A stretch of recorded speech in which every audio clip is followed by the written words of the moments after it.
happened to Summer? No. Do you know who took Summer? No. Home when you first come home. I'm not doing all that. I'm not doing all that. I can't do this.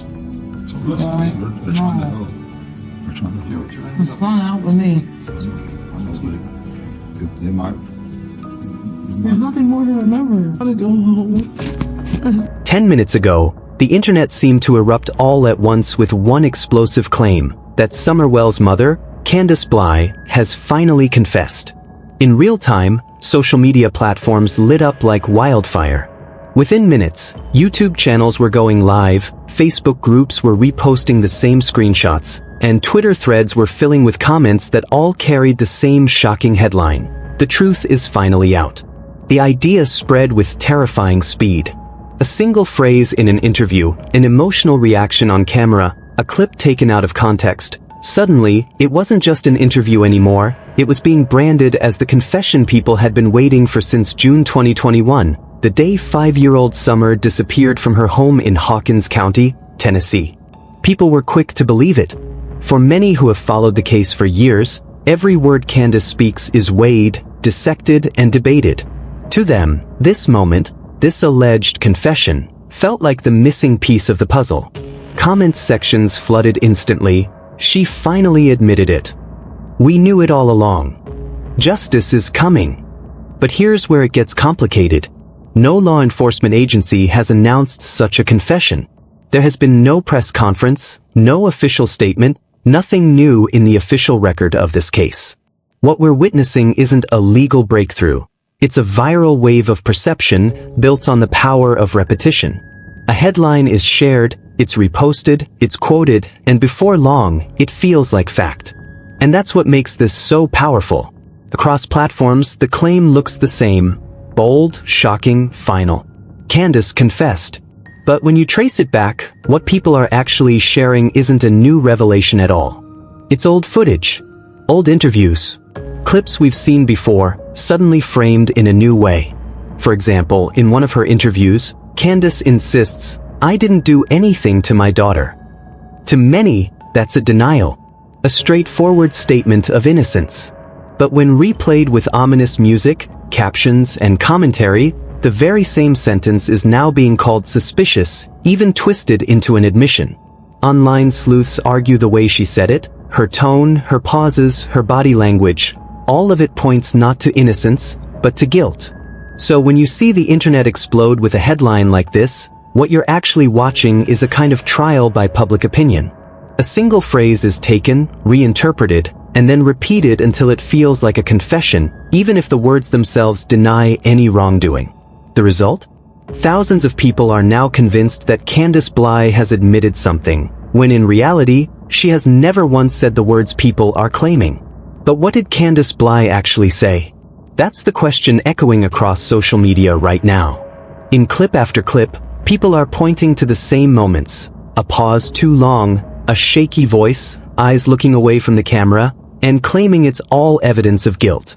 Yet when you go back and listen carefully, the words themselves aren't a confession at all. Candus doesn't say, "I hurt Summer." She doesn't admit to covering anything up. What she does say is filled with emotion, defensiveness, and grief. But for an audience already suspicious, those emotions are exactly what fuel the theory. To some, her words sound like denial. To others, they sound like a slip, an admission buried under stress and pressure. This is where the debate turns explosive. On one side are those who argue that Candus is a grieving mother, speaking through shock and trauma, and that her awkward pauses or defensive tone are simply the raw pain of someone unfairly targeted. On the other side are those who insist that every hesitation is calculated, that every glance away from the camera is a tell, and that silence itself can be louder than words. And that's why so many are convinced. They're not just listening to what she says, they're analyzing how she says it. The trembling in her voice, the lack of eye contact, the nervous body language.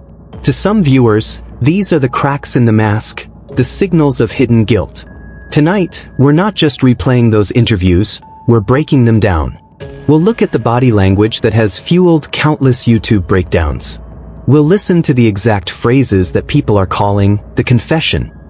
And most importantly, we'll ask, is this really proof of guilt, Or is it an illusion created by suspicion, frustration, and years of unanswered questions? Because in the end, this so-called confession may not be a confession at all, but rather the world projecting its own fears and theories onto the voice of a mother who has already lost everything. In interview after interview, Candus Bly has repeated the same phrase, "I didn't do anything to my daughter." At first glance, it sounds like the most natural thing a mother in her position would say. What else could she say? Her daughter vanished without a trace, and ever since, she has lived under a cloud of suspicion. The simple declaration, "I didn't do anything," should be enough to settle doubts. It should paint her as a mother desperate to be heard, desperate to clear her name. But that's not how the public has taken it. Instead, the internet has twisted those words into something far darker. Online forums, YouTube breakdowns, and even body language experts all replay that moment over and over, listening not just to the words, but to how they were said. The tone, the hesitation, the repetition.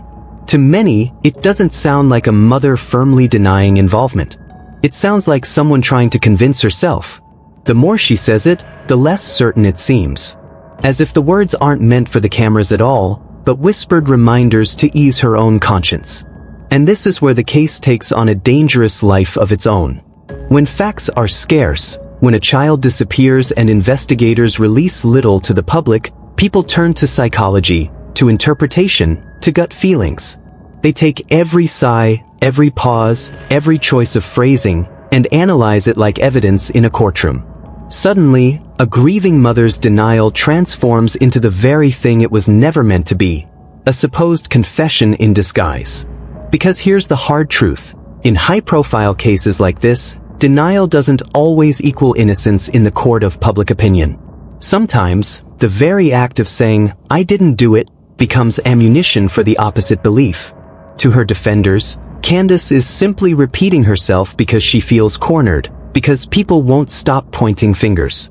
But to critics, every repetition sounds rehearsed, defensive, and almost scripted. It's a lose-lose situation.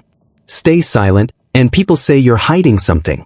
Speak out, and every word is dissected until the meaning is lost. This is the storm Candus Bly finds herself in. A storm where her words no longer belong to her. They belong to the internet, to strangers, to thousands of people piecing together their own theories about what happened to Summer Wells. On social media, countless commenters argue that guilt leaks out in ways people can't control. They look for the micro-expressions, the shaky breathing, the darting eyes. They argue that the truth doesn't always come in what's said, but in what's left unsaid. And that's why Candus's statement has become so infamous. Not because of what she declared, but because of what people think it reveals between the lines. This isn't new in true crime. We've seen it before. Parents or family members of missing children giving emotional interviews, only to be picked apart endlessly. In some cases, those suspicions proved tragically accurate. In others, they destroyed innocent people who were already suffering. The line between truth and perception becomes razor thin. And Candus now stands right in the middle of it. So what do we really have here?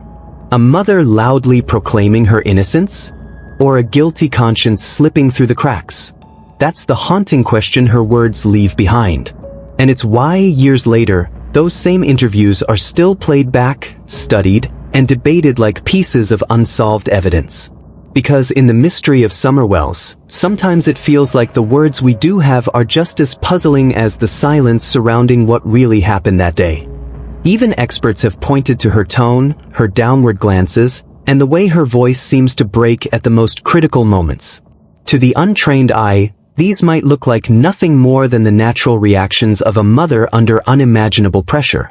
After all, if your child vanished and you were suddenly at the center of a nationwide media storm, wouldn't your voice crack? Wouldn't your eyes look down in exhaustion, shame, or even despair? But to body language specialists, investigators, and thousands of people watching online, these subtle cues take on a very different meaning. They aren't seen as harmless reactions to grief, but as signals, silent indicators that perhaps not everything being spoken out loud matches the truth being carried inside.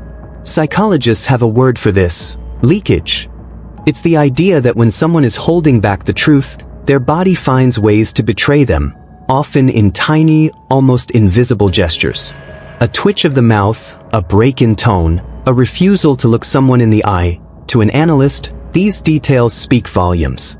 And that's exactly why many people continue to ask the same haunting question: are we really watching a grieving mother or a guilty one? When Candus shifts in her seat during interviews, avoids prolonged eye contact, or hesitates before giving an answer, critics latch onto those pauses as though they're puzzle pieces in a much larger and much darker story. For them, it isn't just about the sentences she forms, it's about the way those sentences are delivered. The flat, sometimes emotionless tone. The defensive outbursts when pressed. The moments where she seems more frustrated at being questioned than devastated by her daughter's disappearance. To many, these are red flags, signs of someone carrying the weight of a hidden truth. And then there was the moment that set social media ablaze: the walk-off. In one interview, when the questions grew too pointed, Candus got up and walked away from the camera. For her, maybe it was exhaustion. Maybe it was the breaking point. The moment when the emotional toll simply became too heavy to carry under the spotlight. But to thousands of viewers at home, it was confirmation of what they had already suspected. They didn't see a heartbroken mother protecting her peace.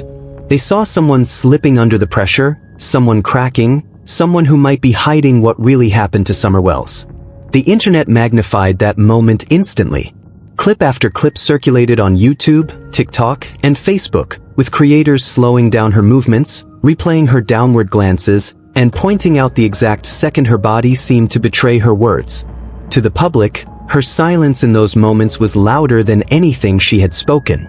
Because when she walked away, she didn't just avoid the cameras. She left behind the image of someone unable to withstand the truth closing in. And once those narratives take hold online, they're almost impossible to undo. Every time Candus appeared in another interview, whether with local news stations or on national shows like Dr. Phil, the cycle repeated. Her words were dissected. Her gestures slowed down and analyzed. Every sigh, every tear, every glance away from the camera was turned into evidence. Evidence not in a courtroom, but in the court of public opinion, where suspicion grows faster than facts and where silence often counts as guilt. So when she said, "I didn't do anything to my daughter," it didn't land as the reassurance she may have intended. Instead, for countless viewers, it rang hollow. Some even described it as the kind of statement someone guilty might use, a phrase less about proving innocence and more about trying to convince themselves.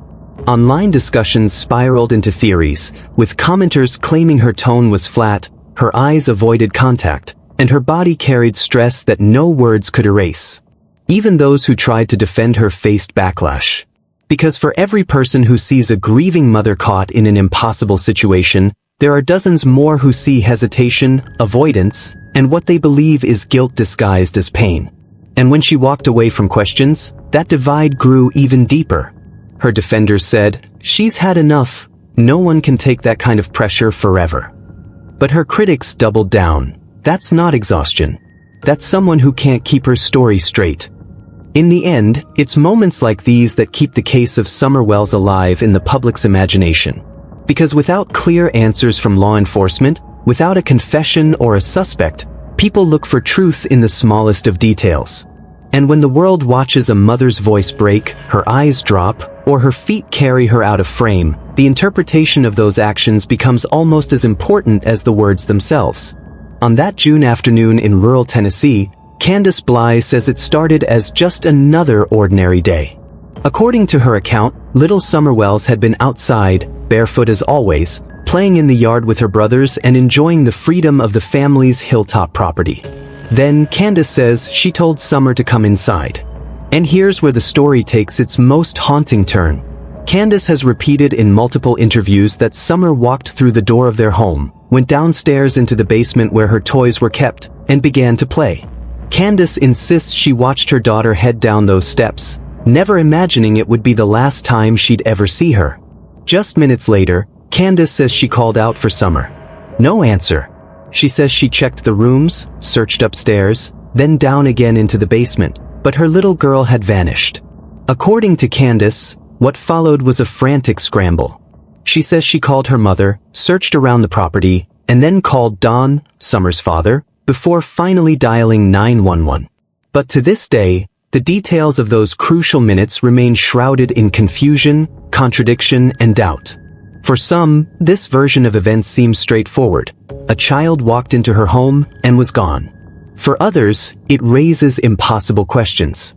How could a 5-year-old disappear from inside her own house, in broad daylight, with family nearby? How could no one see or hear a thing? And this is why so many people look back at Candus's words, her tone, her pauses, her repeated insistence, as more than just testimony. To them, they are clues. Clues that either reveal the truth of a sudden, unthinkable abduction, or point to something much darker, hidden behind a mother's trembling voice. What followed was one of the most extraordinary mobilizations in Tennessee history. From the moment that 911 call went out on June 15, 2021, Hawkins County transformed overnight into the epicenter of a desperate manhunt for a missing child. Law enforcement descended on the rolling hills, bringing with them every resource imaginable. Helicopters thundered above, their searchlights cutting through the thick summer haze. Ground crews combed through ridges and ravines, battling snakes, briars, and the suffocating Appalachian humidity. Dive teams swept through ponds and streams, methodically searching every inch of water where a small child might have wandered. And then there were the volunteers. Hundreds of ordinary citizens left behind their jobs, their farms, their daily lives to scour the land. They brought ATVs, horses, drones, even their own search dogs. For weeks, Hawkins County became a community united by a single goal: to find Summer Wells. The operation grew so large that it quickly became one of the biggest search efforts the state of Tennessee had ever witnessed. Crews fanned out for miles. Nothing was left unchecked. Old barns, abandoned trailers, culverts, caves, drainage ditches, every possible hiding place was inspected. Searchers cut through thick undergrowth and waded through muddy creeks. Neighbors reported hearing the buzzing of helicopters day and night, as if the sky itself was refusing to rest until Summer was found. And yet, through all of this, not a single piece of evidence emerged. Not a shoe, not a shred of clothing, not even a footprint in the mud. For investigators, it was as though Summer had simply vanished into thin air. For the community, that silence was haunting. How could a 5-year-old disappear so completely, without leaving behind even the faintest trace of where she had gone? Candus Bly, Summer's mother, remained in the middle of this storm. Cameras followed her, reporters sought her out, and her words were broadcast to millions. From the very beginning, she made one thing clear: she denied having anything to do with her daughter's disappearance. Standing before cameras, often with her husband Don Wells by her side, she repeated the same phrase time and time again: "I had nothing to do with this. I would never hurt my daughter." To Candus, this was her attempt to silence the whispers, to push back against the growing wave of suspicion. But the effect was the opposite. Instead of reassurance, her repeated denials seemed to stir more questions. The more often she said she had nothing to do with it, the more it sounded, at least to some, like a scripted defense, a rehearsed line spoken too many times. Viewers online latched onto her tone, her phrasing, and most of all, the way she carried herself in those interviews. They claimed her body language betrayed her. They noted the downward glances, the way her voice sometimes trembled, and how her hands fidgeted. Was this the sound of a grieving mother? Or was it the uneasy performance of someone hiding a dark truth? Clips of her interviews spread across YouTube and Facebook like wildfire. Amateur sleuths dissected them frame by frame. Some pointed to her facial expressions as evidence of deception. Others zoomed in on her posture or analyzed the way she blinked when answering certain questions. Entire forums filled with speculation. Was she really telling the truth? Or was she covering something up? For many in the public, it wasn't just about what Candus said, it was about how she said it. The tone struck people as flat in some moments, oddly defensive in others, and then emotional only when certain topics were raised. To skeptics, this wasn't the raw anguish of a mother in crisis. It was inconsistent, and inconsistency meant suspicion. And then there were the moments where she simply walked away. At one point, during a particularly tense exchange with a reporter, Candus appeared frustrated and cut the interview short. For critics, this was damning. They didn't see a mother overwhelmed by grief. They saw someone who couldn't hold her story together under pressure. Someone cracking as the questions closed in. The reaction was explosive. Online, entire communities began debating her every move. To some, she was unfairly vilified, a grieving woman being picked apart by strangers on the internet who had no idea what she was going through. To others, she was the prime suspect, and every denial only deepened their conviction that she knew more than she was saying. This clash of perception created a kind of split-screen reality. On one side was Candus Bly, pleading with the public to understand, insisting she had no part in her daughter's disappearance. On the other was a vast audience of online investigators, convinced that her very insistence was suspicious, that if she truly had nothing to hide, she wouldn't need to repeat it so often. Even experts began weighing in. Body language analysts, psychologists, and former investigators were asked to study her interviews. Some pointed out subtle signs they believed could indicate deception, the breaking of her voice, the downward glances, the stiff posture. Others cautioned against reading too much into it, reminding the public that grief looks different on everyone, and that trauma can easily mimic the same behaviors people mistake for guilt. But in the court of public opinion, caution rarely wins. For many, the verdict was already written.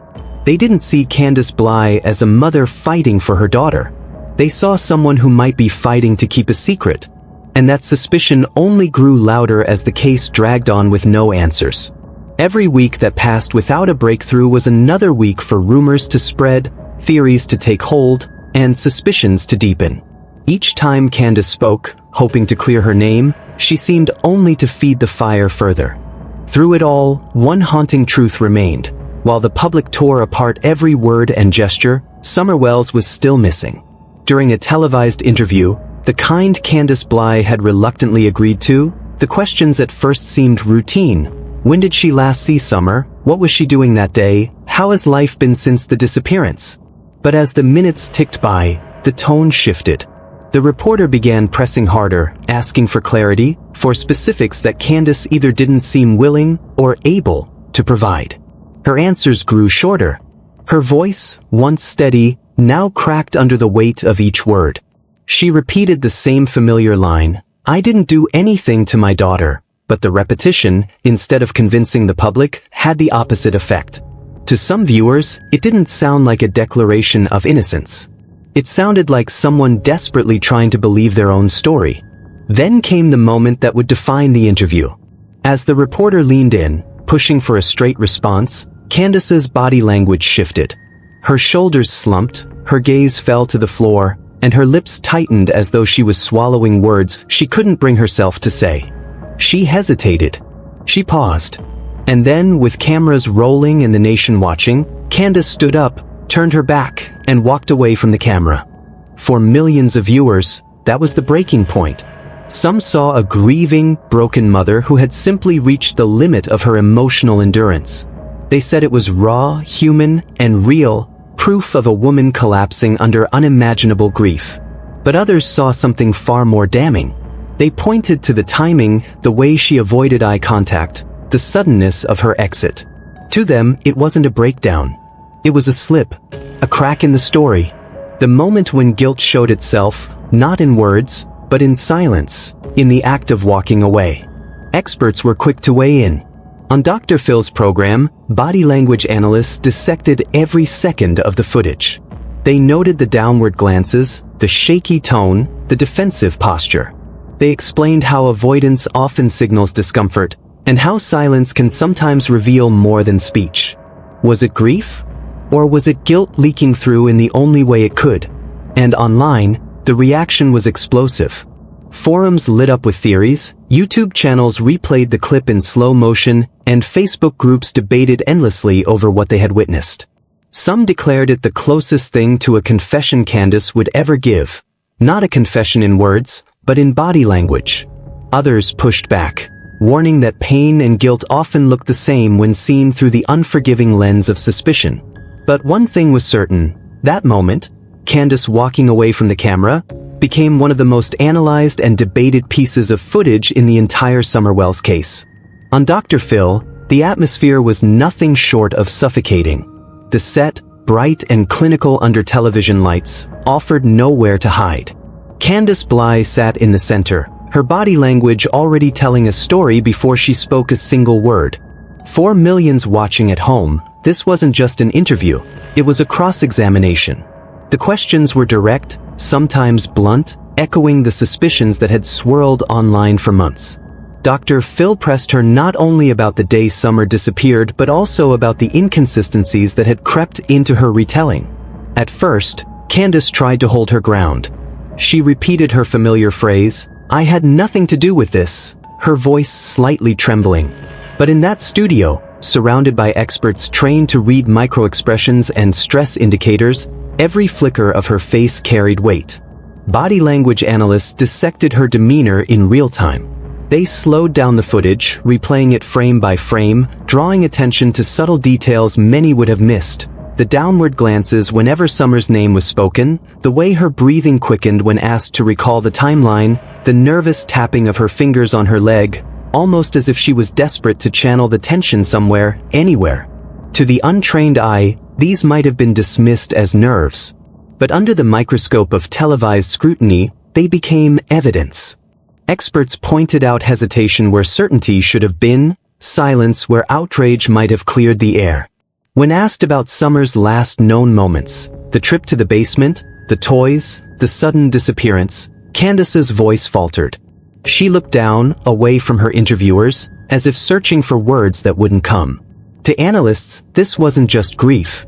This was avoidance. A telltale sign of internal conflict. Dr. Phil pushed harder, his tone firm, almost prosecutorial. "Are you telling us the full truth? Do you know more than you're letting on?" At that moment, Candus's composure cracked. Tears welled up, her voice caught, and instead of answering, she withdrew. Seconds later, in front of a live studio audience and millions watching from home, she stood up and walked away from the camera. It was a dramatic exit, the kind that instantly becomes the defining image of an interview. For those hoping to see a mother demand justice for her daughter, the sight was jarring. Viewers didn't interpret her leaving as the exhaustion of a grieving woman. Instead, they saw it as confirmation of their darkest suspicions, that under the weight of questioning, Candus Bly couldn't hold her story together. The fallout was immediate. Social media erupted. Hashtags linking Candus's name to guilt surged across platforms.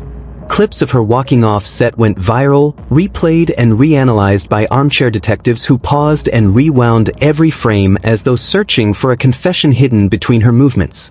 For many, it wasn't what she said, it was what she didn't say. The silences, the hesitations, the evasions. To the online world, her denials weren't seen as protection. They were seen as cracks, the kind of subconscious admissions a guilty conscience lets slip through body language. She didn't answer because she couldn't, one commenter wrote. Others claimed her reaction was the clearest sign yet that she had been involved all along. The interview, rather than silencing critics, only poured fuel on the fire. Even experts who later commented on the show highlighted the significance of her behavior.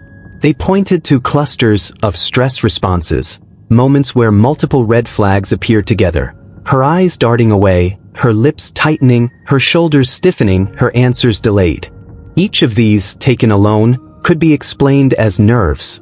But stacked together, they painted a different picture. And for Candus, perception became reality. In the court of public opinion, the Dr. Phil interview shifted her image. No longer was she primarily seen as a mother pleading for her missing child's safe return. Instead, she became a central figure of suspicion, someone whose every word and gesture was interpreted through the lens of potential guilt. Yet the reaction wasn't entirely one-sided. A smaller, quieter group raised an uncomfortable counterpoint. Had Candus Bly just been convicted by television? They argued that grief manifests in unpredictable ways, that trauma can distort memory, that body language under stress isn't an exact science. To them, what the world had watched was not a confession but a collapse. The breakdown of a woman drowning in loss, public scrutiny, and relentless suspicion. Still, the dominant narrative held strong. For many, the Dr. Phil appearance was a turning point.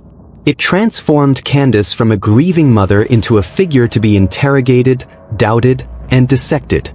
Every subsequent interview she gave was judged against that performance. Every statement was measured for cracks. Every sigh, every downward glance, every pause was framed as another piece of evidence in an ever-growing case that existed more in the public's imagination than in the files of law enforcement.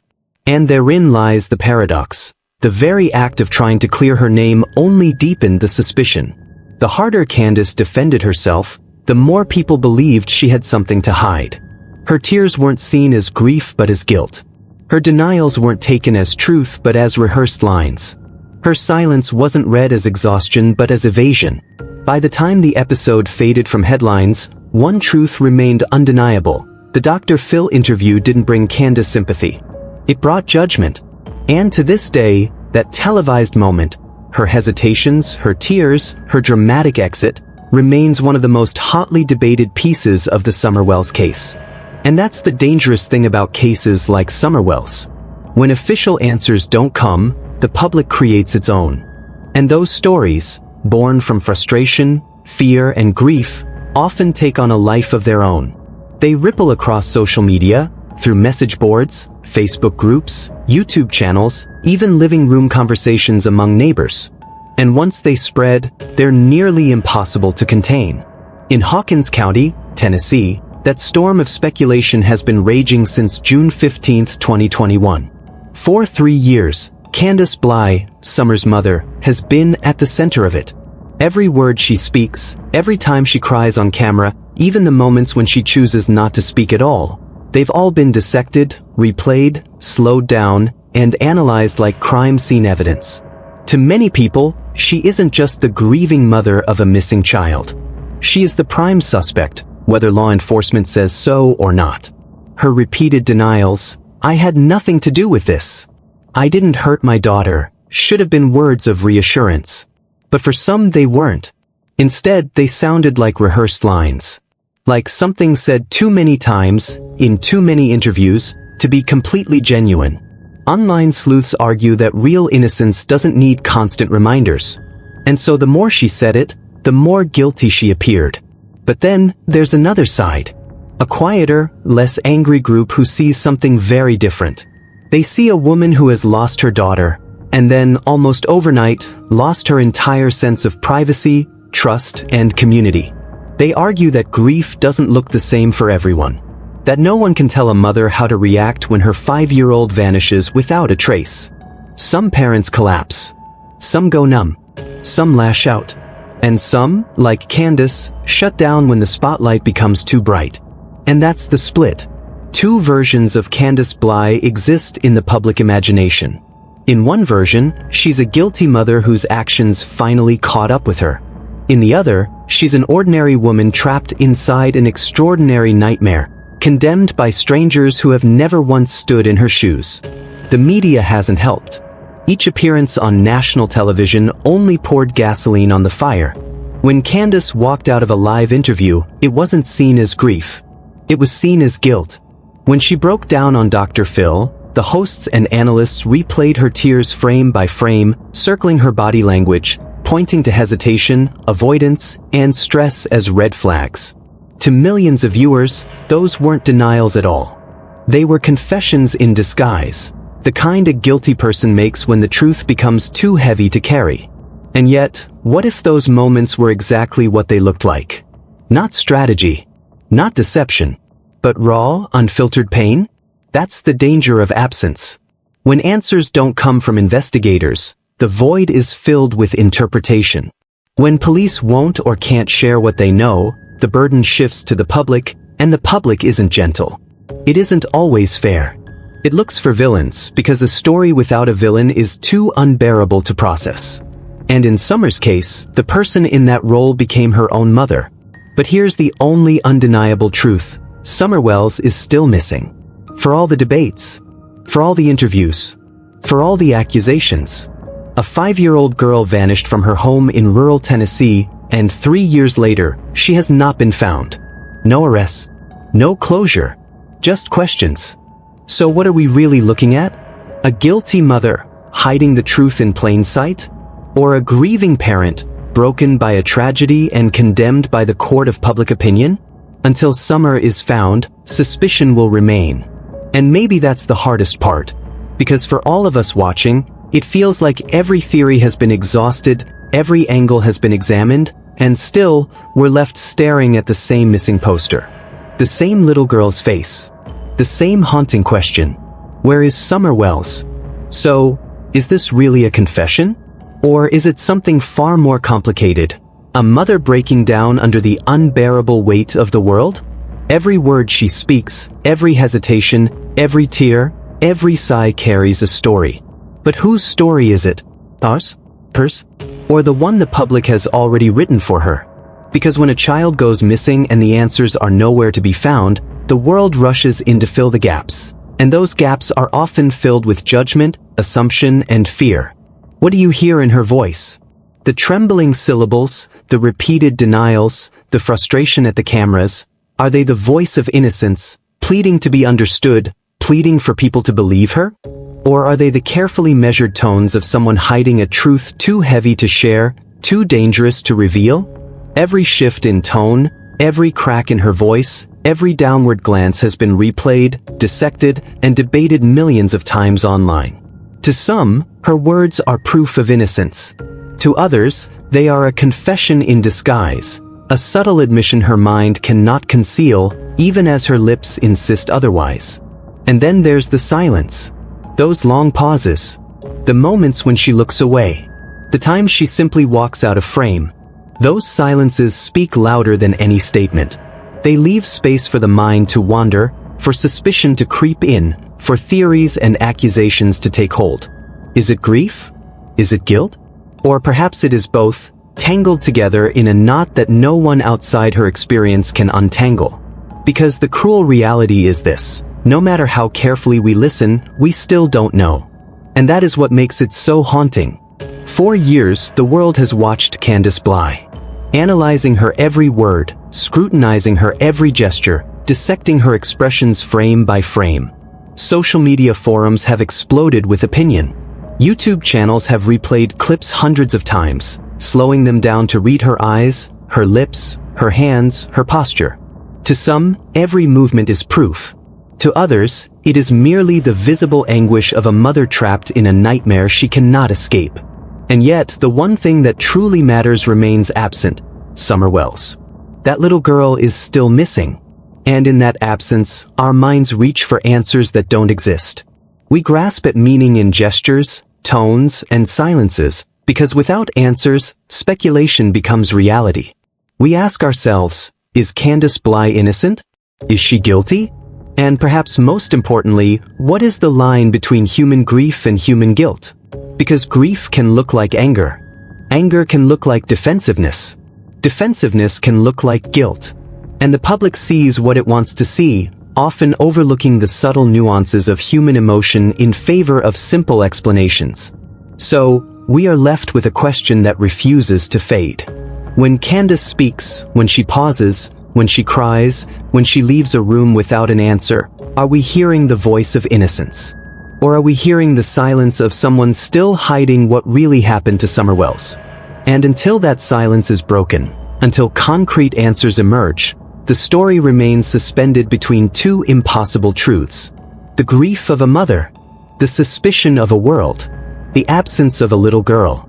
Every tear, every word, every silence continues to echo. And the question lingers, heavier with every passing day: will we ever know the truth?